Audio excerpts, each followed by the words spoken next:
Haleluya. Bagaimana saudara-saudara keadaannya? Luar biasa ya. Oke. Kita percaya bahwa Tuhan hadir dan menolong kita senantiasa. Amin. Dan kita melihat hari ini bangunan berbeda tampilannya sudah. Berterima kasih kita kepada panitia yang sudah bersusah payah mempersiapkan semuanya, dan bersyukur untuk Tuhan kita yang luar biasa, dan Anda semua Bapak Ibu yang sudah memberikan dananya, persembahannya untuk semua ini. Pasti Tuhan akan gantikan dengan berlipat kali ganda. Amin ya saudaraku ya. Ya, kita pelan-pelan, panitia pelan-pelan, ada dana seberapa, mulai dikerjakan, dan sampailah seperti hari ini. Ini masih akan terus berlanjut, dan kita percaya akan terus dan terus sampai Tuhan Yesus nanti datang bisa melihat kita semua di dalam gedung ini. Bukan gedungnya yang dipermuliakan, tapi Yesusnya yang ditinggikan. Amin saudaraku. Ini semua memang hanyalah sebagai sarana saja untuk kita bisa beribadah lebih baik lagi. Oke, kita akan melihat firman Tuhan masih seputar tentang kuasa Roh Kudus. Dan Bapak Ibu Saudara, saya mau membagikan kepada saudara tentang kuasa Roh Kudus itu juga yang memberi hidup. Sekali lagi, Roh Kuduslah yang memberi hidup. Dan saudara, roh yang memberi hidup itu kita akan belajar pelan-pelan. Namun dalam perlahan begini, saya ingin kita menjawab dulu. Ada satu pertanyaan dari banyak orang di dalam dunia kekristenan, dan terlebih lagi orang-orang yang belum percaya di luar sana. Ada sebuah pertanyaan bilang begini, ya, Yesus itu bangkit atau dibangkitkan? Yesus itu bangkit atau dibangkitkan? Bangkit sendiri atau dibangkitkan? Ayat firman Tuhan ada yang berkata bahwa Allah telah membangkitkan dia. Maka ada yang berkata karena Allah membangkitkan dia, berarti Yesus itu lebih rendah daripada Bapa, katanya. Dia berkata bahwa Yesus itu ada utusan saja. Dan kalau dia memang Tuhan, dia katanya Tuhan, dia katanya Allah juga. Tetapi kalau dia dibangkitkan, itu berkata bahwa ada ajaran sekarang ini sedang bersebaran di YouTube. Dibilang begini, ada Allah mayor, ada Allah minor. Mayor itu Bapa, minor itu Yesus, dan Roh Kudus itu hanya utusan kuasa saja.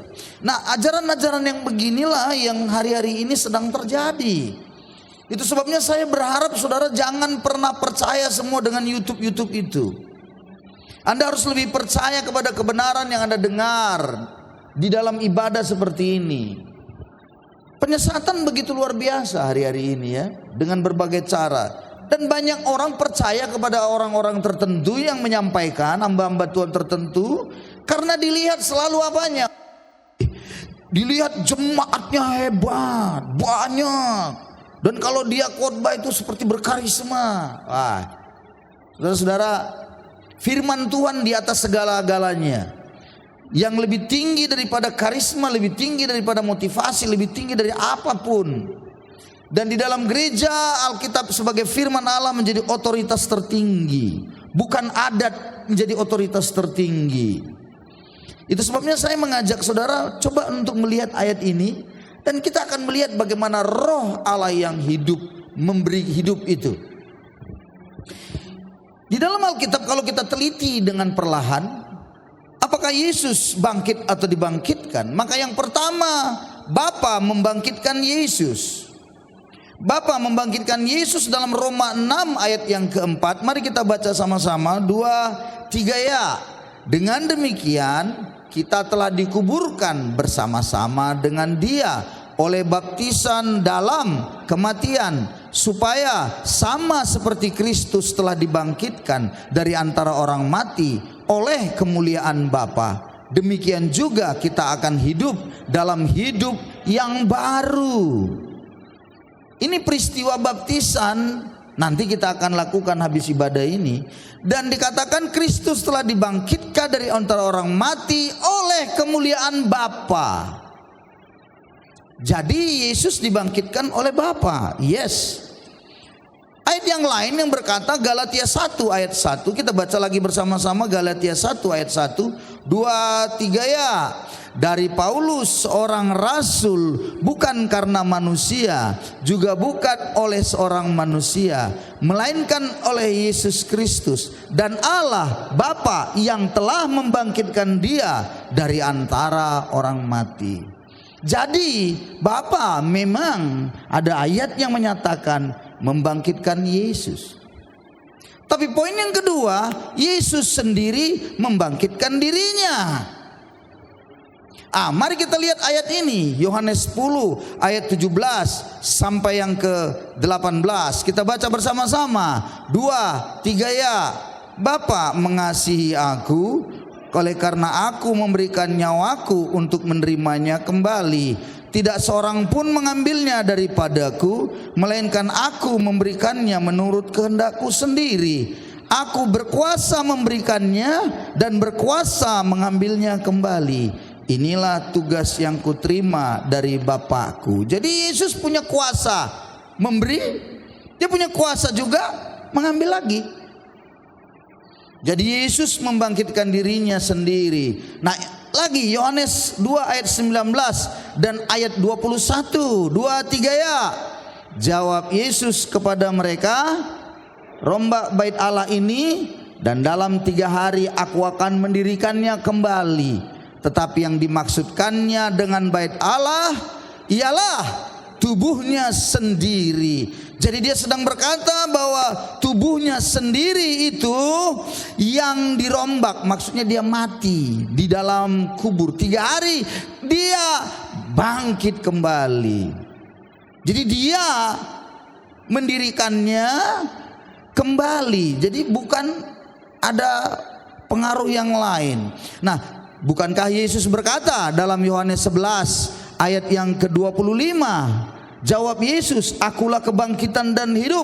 Barang siapa yang percaya kepadaku, ia akan hidup walaupun ia sudah mati. Jadi Yesus itu sendiri kebangkitan dan hidup. Ya, kalau kita renungkan ini berarti memang Yesus bangkit sendiri. Namun yang menariknya ada yang ketiga, Roh Kudus membangkitkan Yesus. Maka di ayat ini kita baca dulu Roma 8 ayat 11, 2, 3 ya. Dan jika roh dia yang telah membangkitkan Yesus dari antara orang mati diam di dalam kamu, maka ia yang telah membangkitkan Kristus Yesus dari antara orang mati akan menghidupkan juga tubuhmu yang fana itu oleh rohnya yang diam di dalam kamu. Jadi Roh Kudus membangkitkan Yesus dari antara orang mati. Ayat yang lain lagi kita baca 1 Petrus 3 ayat 18. 1 Petrus 3 ayat 18 sama-sama 2, 3 ya. Sebab juga Kristus telah mati sekali untuk segala dosa kita. Ia yang benar untuk orang-orang yang tidak benar, supaya ia membawa kita kepada Allah. Ia yang telah dibunuh dalam keadaannya sebagai manusia, tapi yang telah dibangkitkan menurut roh. Jadi roh Allah itu membangkitkan Yesus. Nah kalau begitu pertanyaan menariknya, kesimpulannya, pertanyaan menariknya, siapa yang membangkitkan Yesus dari kematian? Sudah pasti dari ketiga yang disampaikan itu bahwa Allah yang melakukannya. Yang dimaksud Allah adalah ketiga pribadi Tritunggal yang terlibat di dalamnya. Mengapa? Karena Allah itu Esa. Makanya Allah orang Kristen bukan 3, Esa.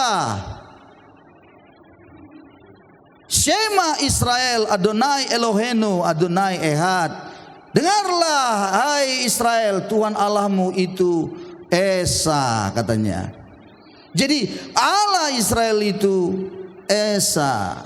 Esanya itu di dalam konteks kebenaran Alkitab 3 pribadi. Makanya Tritunggal dalam kekekalan. Jadi ada 3 pribadi dalam kekekalan yang adalah satu yang Esa itu hidup dalam kekekalan sampai kekekalan. Dia tidak terbatas. Pokoknya kekal, dari kekal sampai kekal. Dengan demikian 3 pribadi itu yang adalah Esa, yang adalah satu itu bersama-sama ada membangkitkan Yesus.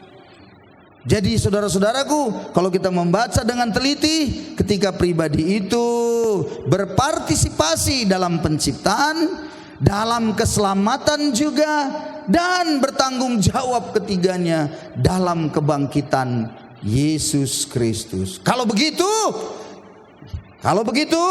ketiga pribadi itu adalah satu esensinya, Allah sama kuasanya. Jadi tidak ada Roh Kudus lebih rendah dari Yesus, lebih rendah dari Bapa. Salah itu, ajaran dari mana itu? Itu ajaran dalam dunia dulu di abad ketiga keempat itu disebut ajaran Arianisme.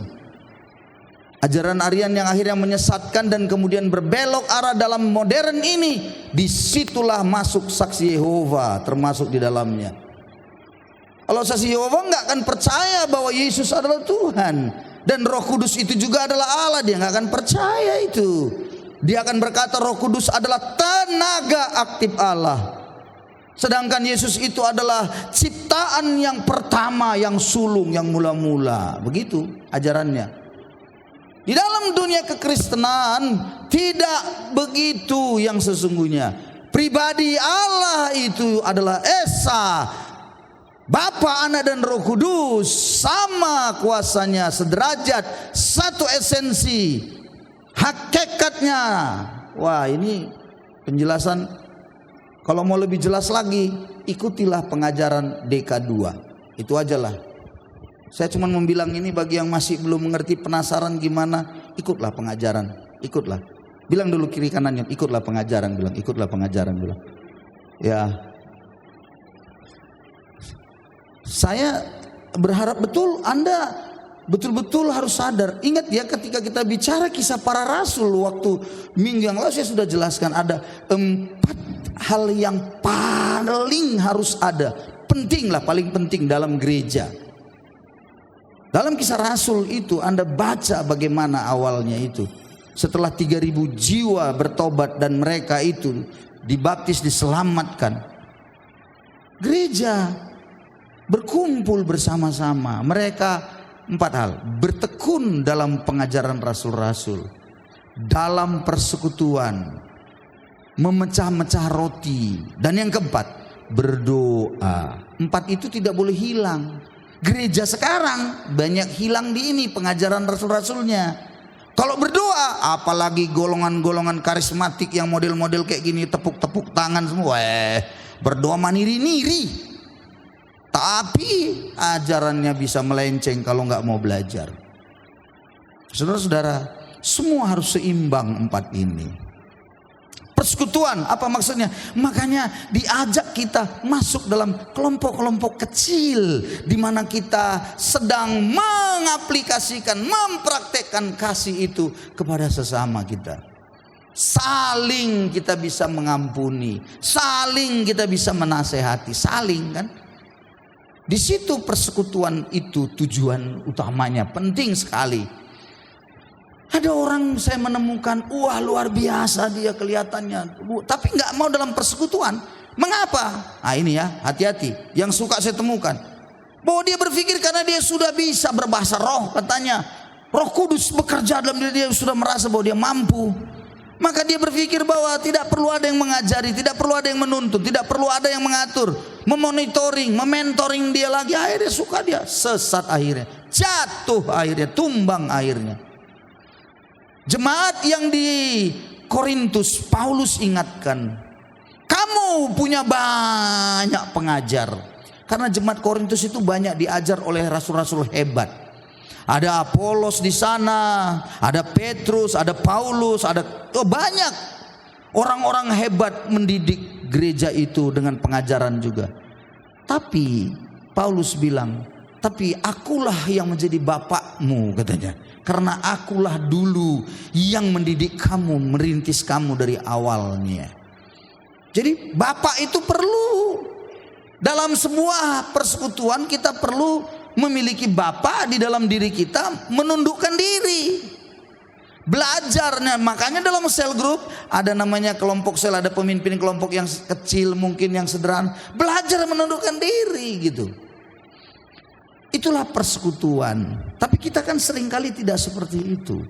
Apalagi saudara-saudaraku kalau kita sudah punya jabatan, ini bahaya ini. Nggak mau kita belajar menundukkan diri. Apalagi kalau kita tengok jabatan kita lebih tinggi dari dia.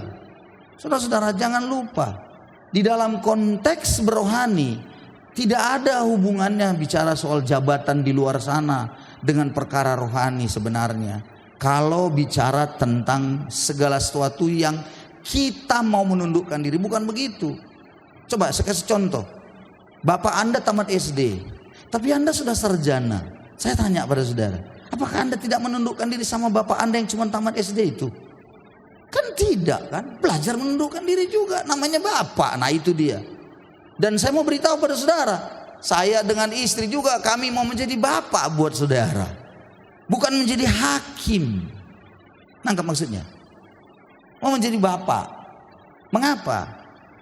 Ingat, kalau Anda dan saya di dalam dunia pemimpinan, misalnya dalam dunia kerja ya, jadi pemimpin namanya. Betul harus ada? Yes. Tapi Alkitab mengajarkan pemimpin yang memiliki hati yang bapak, pemimpin yang memiliki kebapaan, begitu. Maksudnya apa? Dengarkan saya. Kalau Anda jadi pemimpin, Anda dihargai selama Anda menjadi pejabat sebagai pemimpin. Nangkap maksud saya ini? Anda sebagai kepala bidang, Anda dihargai oleh anak buah Anda hanya sebatas Anda sebagai kepala bidang. Tapi kalau Anda sudah pensiun, Anda bisa kehilangan. Selama Anda jadi pemimpin, Anda tidak jadi bapak, Anda pensiun, Anda tidak akan dihargai orang lagi. Anda tidak akan dihormati lagi. Tapi ketika Anda jadi pemimpin di dalam dunia kerja Anda, tapi Anda jadi bapak di dalamnya, walaupun Anda sudah pensiun, Anda akan dihargai sebagai bapak. Anda akan dihormatin orang. Itu sebabnya saudara-saudara, belajarlah kita mau menjadi bapak. Nah bagaimana caranya kita mau belajar dalam persekutuan? Itulah menjadi salah satu cara di dalam gereja. Oke? Jadi saudara-saudaraku, dari ayat-ayat ini kita kembali ya, bahwa Roh Allah itu sederajat, sama, satu esensinya dengan Bapa dan Yesus. Dan Tritunggal itu merupakan ajaran yang ada di dalam gereja mula-mula. Jadi ajaran itu harus terus. Makanya seringkali untuk menghempang penyesatan itu, maka bapak-bapak gereja dulu berkumpul dan bersidang, menetapkan yang disebut dengan kredo para rasul atau pengakuan iman rasuli, yang sekarang sering disebutkan, diikrarkan di dalam gereja-gereja Protestan. Nah saudara-saudaraku, ingatlah bahwa Yesus kita, Roh Kudus Bapa itu sederajat. Oke, saya lanjut. Nah lihat ayat ini. Coba perhatikan dan baca bersama-sama. Kita perhatikan seputar roh yang memberi hidup. Kita akan melihat satu kebenaran penting. Roma 8 ayat 1 sampai 2. Kita baca bersama-sama. 2, 3 ya.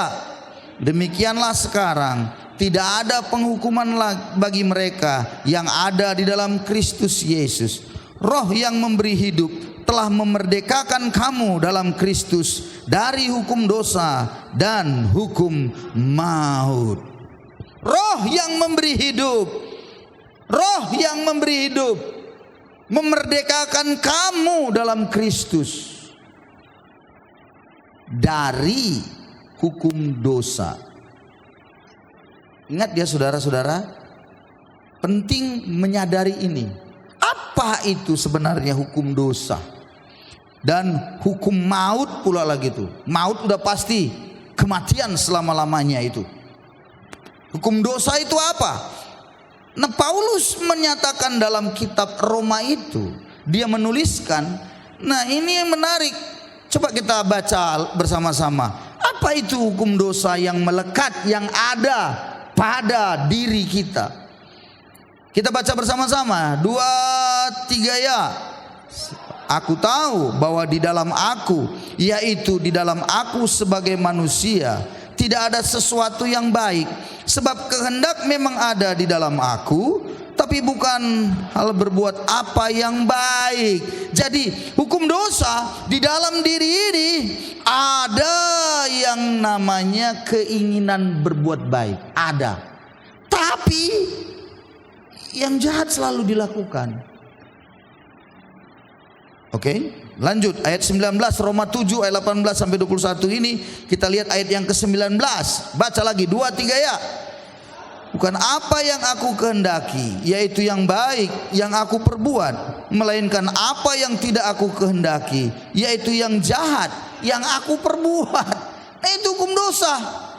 Tahu berbuat baik, tapi yang jahat selalu dilakukan. Coba Anda lihat, dengarkan saya, mengajari anak untuk sopan santun. Saya tanya, capek atau tidak kita ngajari anak kita itu sopan santun aja? Capek, susah. Tapi kalau mencuri nggak usah diajari. Udah ada melekat dalam dirinya, udah tahu dia mencuri kapan, apa mau, nggak perlu diajari. Mengajari anak supaya berkata-kata, perkataannya manis, perkataannya baik. Susah atau tidak?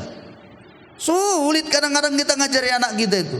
Tapi kalau perkataan makian, cacian, apalagi perkataan-perkataan kotor, nggak perlu diajari. Udah tahu dia itu, udah ngalir langsung, dia ngalir gitu. Tahu dia semua, B1 kau, B2 kau, B3. Cepat itu, cepat. Behusoma ya uga, gitu cepat dia. Tapi kalau ngomong yang baik, Tuhan Yesus sayang kamu, kamu anak yang baik, rajin-rajin. Itu perkataan-perkataan itu sulit. Itu yang disebut dengan hukum dosa. Hukum dosa di mana memang apa yang aku kehendaki, yaitu yang baik, itu aku kehendaki. Tapi yang jahat pula lah yang aku perbuat. Ayat selanjutnya, baca ayat 20, 2, 3 ya. Jadi jika aku apa yang tidak aku kehendaki, maka bukan lagi aku yang memperbuatnya, tapi dosa yang diam di dalam aku. Wow. Barang siapa di antara kita hari ini, dengarkan saya baik-baik. Barang siapa di antara kita yang rindu, pokoknya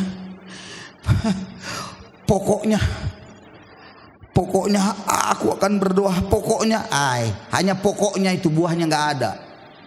Pokoknya aku akan konsep, pokoknya, hanya pokoknya aja itu. Itu kalau itu terjadi, ada dosa dalam hidup saudara. Anda sedang dikungkung dalam hukum dosa. Wih, ngeri-ngeri sedap loh itu. Makanya ada orang gak sadar dia. Sampai ada dibilang, kenapa kau curi tadi itu? Ini lelucon, tapi saya pikir ada gobloknya juga. Tapi itulah gayanya yang membela diri. Kenapa kau tadi kau curi itu?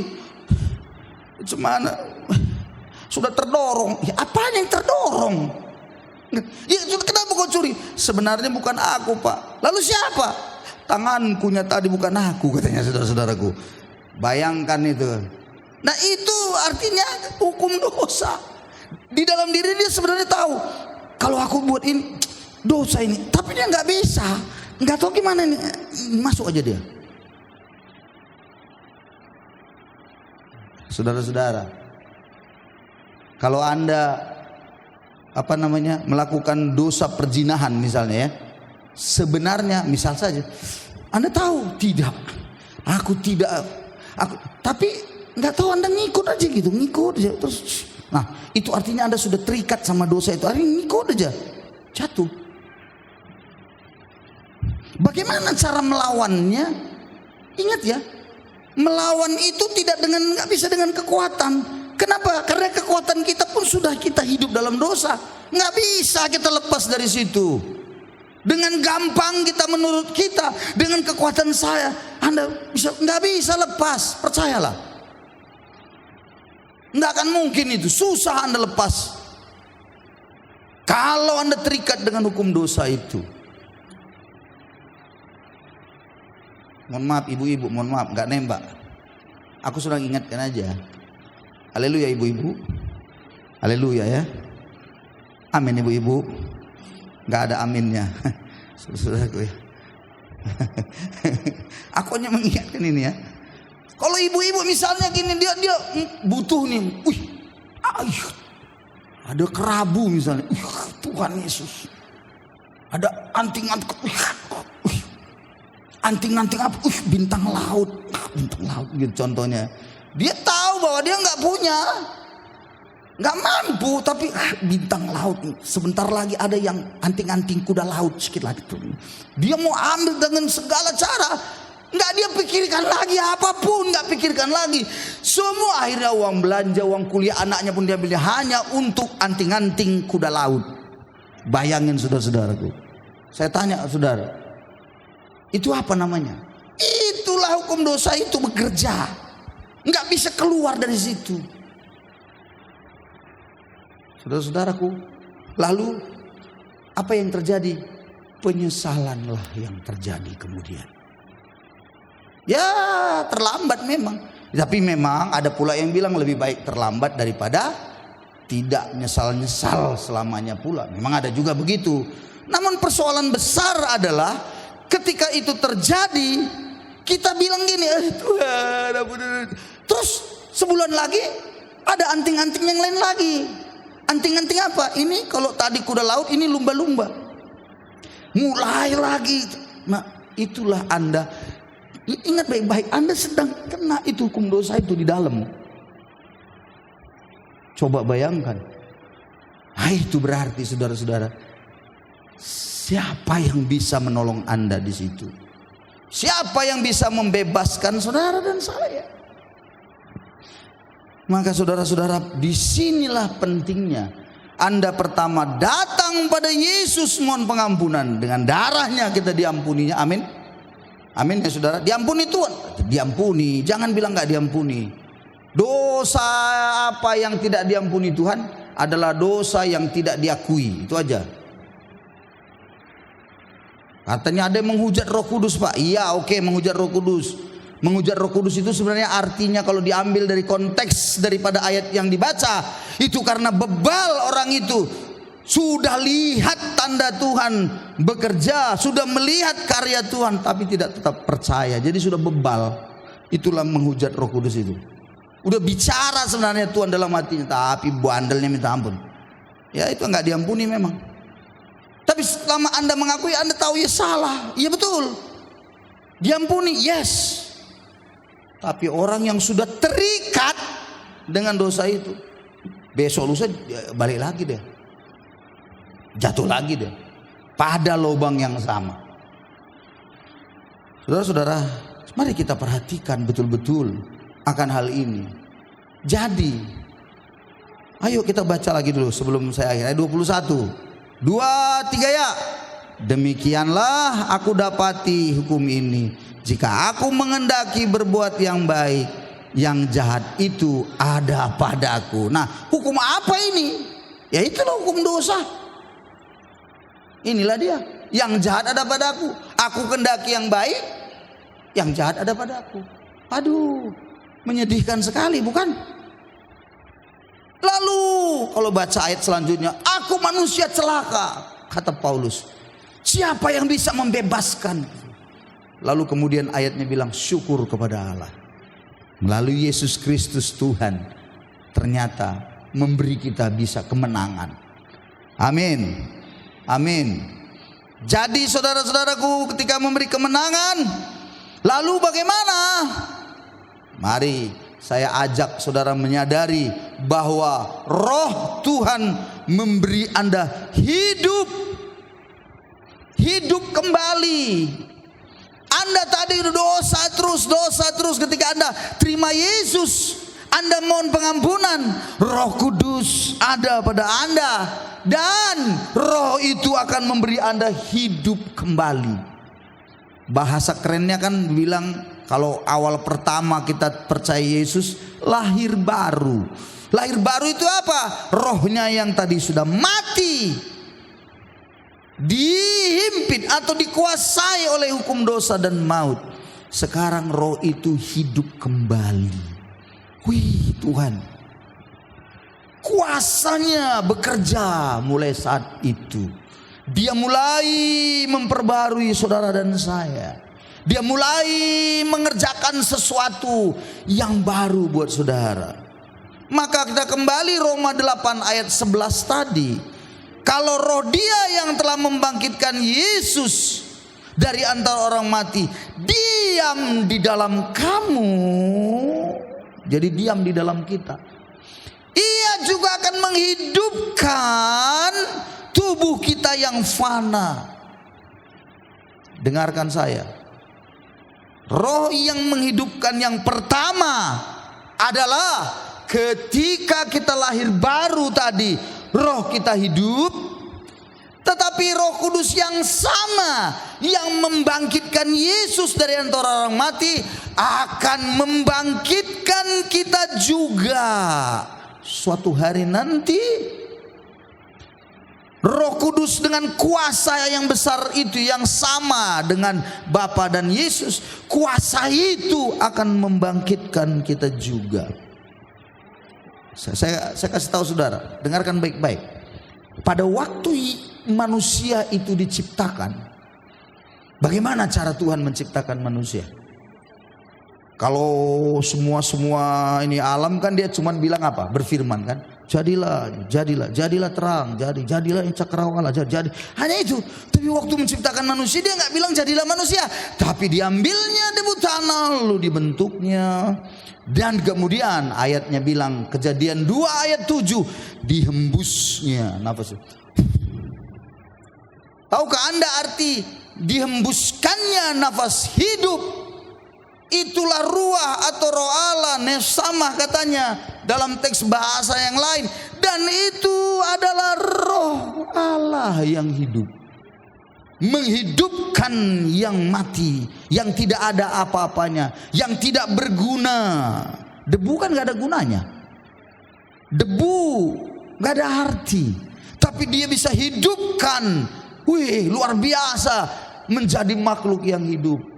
Saya beritahu pada saudara, roh yang sama akan menghidupkan juga kehidupanmu yang sudah mati. Mungkin Anda belum mati secara daging, tapi udah mulai mati secara jiwa. Apa itu? Ya lemes.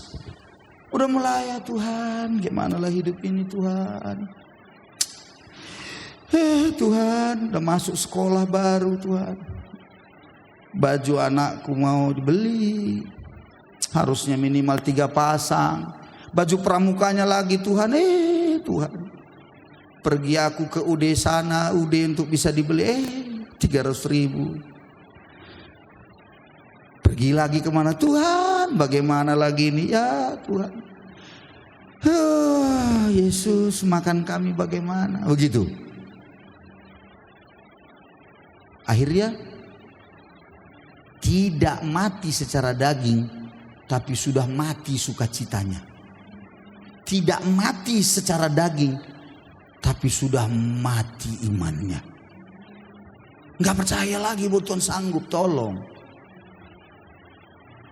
Halo, siapa di sini? Karena penyakitkah? Akhirnya kau merasa kau sudah mati, gak punya pengharapan lagi, mati rasanya. Halo, roh Allah yang di zaman dahulu dalam kekekalan, Dia menghidupkan dari debu tanah itu jadi manusia juga. Dan roh yang sama juga membangkitkan Yesus dari antara orang mati. Roh yang sama menghidupkan kembali roh kita. Dan roh yang sama sanggup melakukan perkara ajaib dalam hidupmu.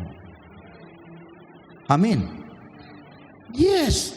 Jadi saya mau mengajak Anda semua hari ini menyadari bahwa kuasa Roh Kudus itu nyata dalam hidup saudara. Nyata kuasanya. Nyata. Jadi dalam pemberitaan Injil, lebih luar biasa lagi dalam pemberitaan Injil. Jadi waktu Injil diberitakan, Injil disampaikan, ini mulut ngomong, tapi kuasa Roh Kudus bekerja menjamah orang itu. Dan dengan kuasa Roh Kudus pula, orang itu mungkin susah percaya. Apa? Nggak mungkin, mana mungkin. Katanya Yesus itu Tuhan, Juru Selamat, mana mungkin. Tapi apa yang dilakukan oleh Roh Kudus? Ayatnya yang mengatakan bahwa Allah meneguhkan kesaksian mereka dengan tanda-tanda heran dan mukjizat-mukjizat. Jadi mukjizat masih berlangsung. Ada banyak tanda-tanda ajaib yang dilakukan olehnya. Jadi Roh Allah mengerjakan tanda-tanda ajaib itu. Karunia Roh Allah itu dibagikannya kepada kita menurut kehendaknya, bukan menurut kehendak kita. Dan dia sanggup mengerjakan dalam hidup saudara. Maka oleh karena itu saya mau hari ini mengatakan, siapa yang hari ini merasa mati rasanya, sukacitanya mati, gairah untuk hidupnya sudah tidak ada lagi. Mungkinkah engkau sudah melakukan dosa dan dosa itu berkata dalam dirimu, seolah berkata tidak ada pengharapan lagi, kau pasti masuk neraka, engkau tidak mungkin lagi, kau tidak diterima lagi. Dengar, Roh Allah yang hidup sanggup memberi engkau kehidupan yang baru. Roh Allah yang hidup, Roh Kudus itu sanggup mengerjakan sesuatu yang baru dalam hidupmu. Yang lama sudah berlalu dan yang baru sudah datang dalam hidup saudara. Jadi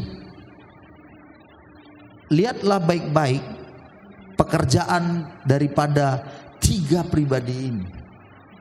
Bapa memprakarsai semuanya. Lalu Yesus menebus ciptaan itu.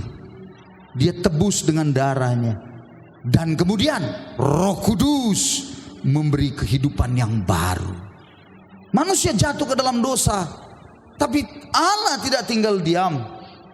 Ingat, kita ini bisa diselamatkan karena Allah saja.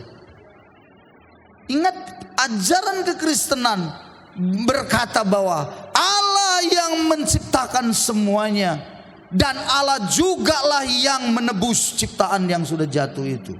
Bukan manusia, bukan kita dengan perbuatan baik, gak bisa. Allah sendiri. Pada waktu manusia jatuh ke dalam dosa, dan kemudian mereka dapati bahwa mereka telanjang, atau kata telanjang di situ artinya kehilangan kemuliaan Allah. Dalam Roma 6 ayat 23 bilang manusia itu jatuh ke dalam dosa dan kehilangan kemuliaan Allah. Jadi pasangan dua orang Adam dan Hawa ini melihat pasangannya ini tidak lagi kemuliaan Allah dalam dirinya.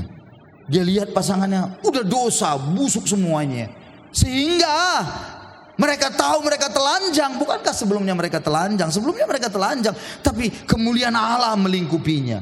Dan waktu sudah hilang kemuliaan itu, maka busuklah semua yang dilihat. Dan akhirnya manusia mencoba dengan segala cara. Satu cara yang penting yang untuk menutupi ketelanjangannya, dia mengambil daun pohon ara lalu membuat cawat menutupi ketelanjangannya. Tapi sebenarnya dengan cara itu Allah tidak berkenan. Bagaimana Allah berkenan?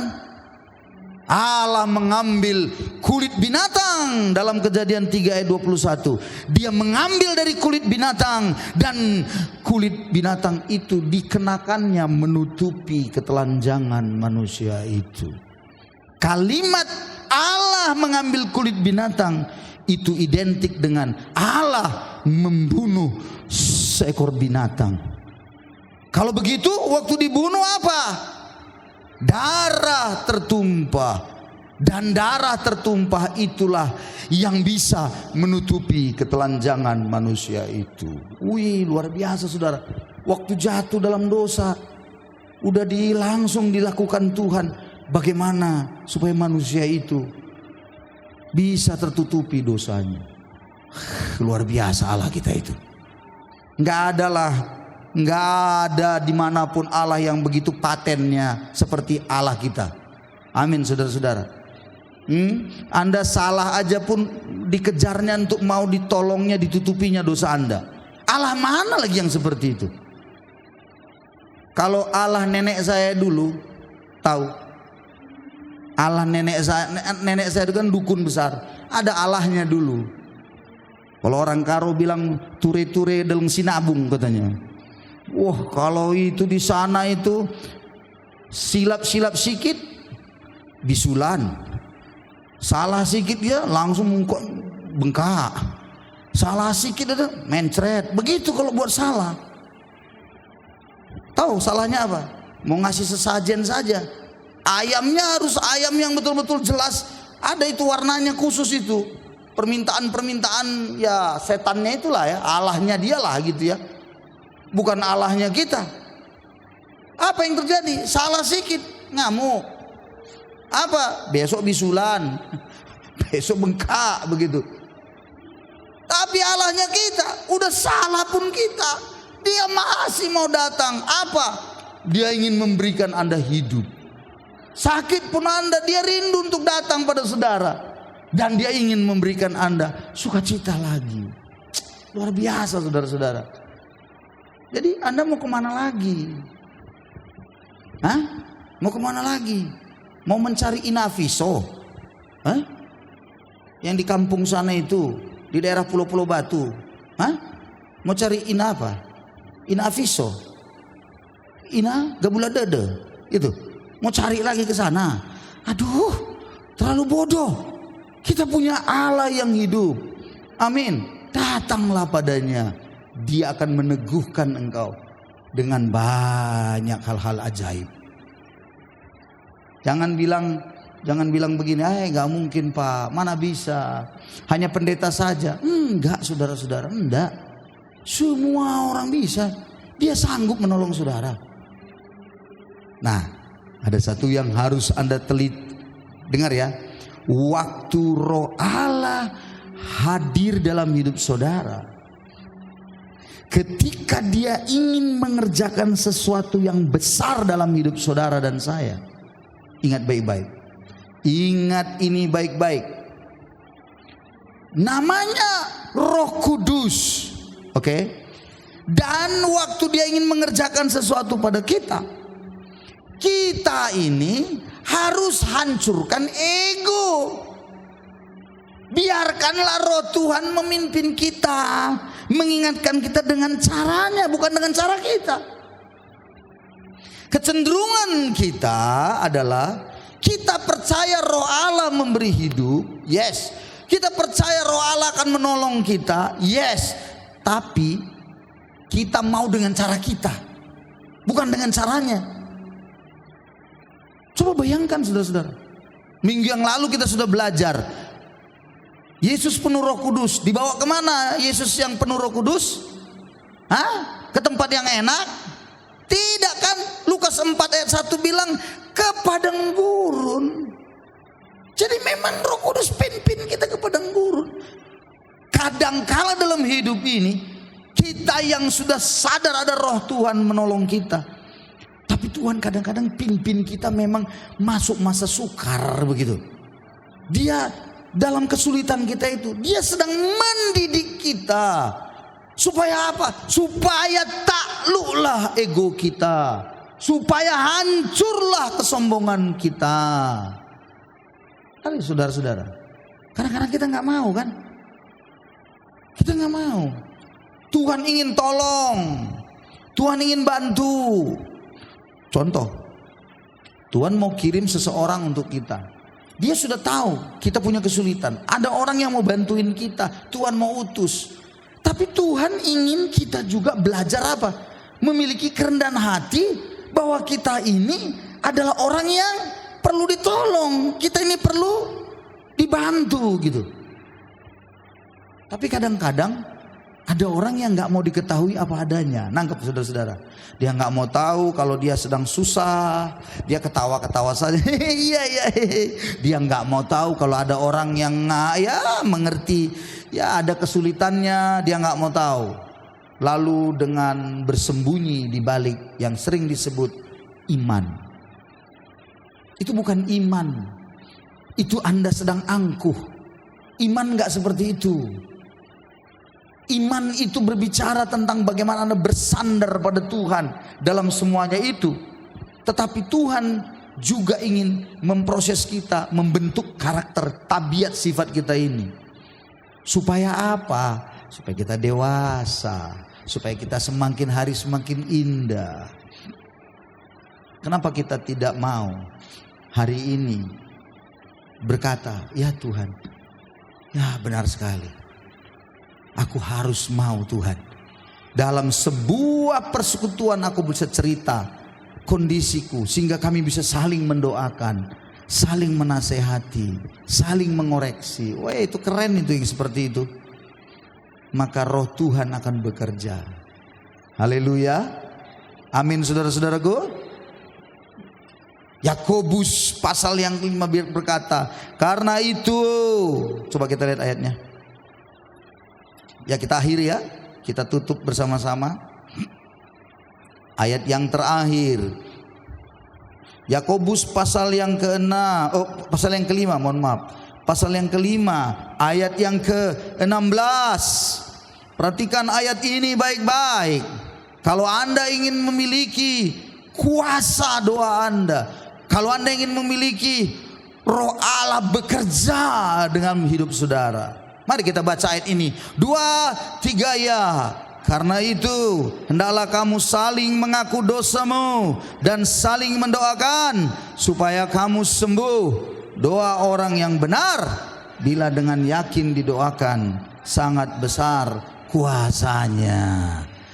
Orang Kristen paling suka comot ayat dengan yakin didoakan besar kuasanya. Oh, ini gereja-gereja paling suka. Apa itu? Yakin dan besar kuasa Tuhan. Itu namanya Anda korupsi ayat, comot-comot ayat. Ayatnya enggak begitu. Lengkaplah. Apa itu? Hendaklah kamu saling mengaku dosa. Ini. Dan saling kamu mendoakan supaya kamu sembuh. Barulah kuasa Roh Kudus bekerja dahsyat dalam hidup saudara ketika Anda sudah jadi orang benar.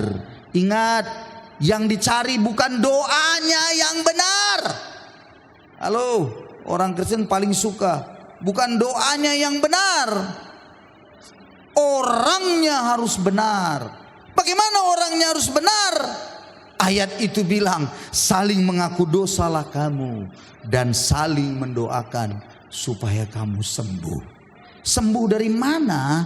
Sembuh dari penyakit yang tadi, hukum dosa, hukum maut tadi itu. Anda bisa bebas di situ. Saudara-saudara, betapa rindunya saya melihat semua kita punya doa yang berkuasa. Amin. Mengapa doa kita berkuasa? Karena Roh Kudus berkuasa. Dia bekerja melakukan banyak hal buat saudara dan saya.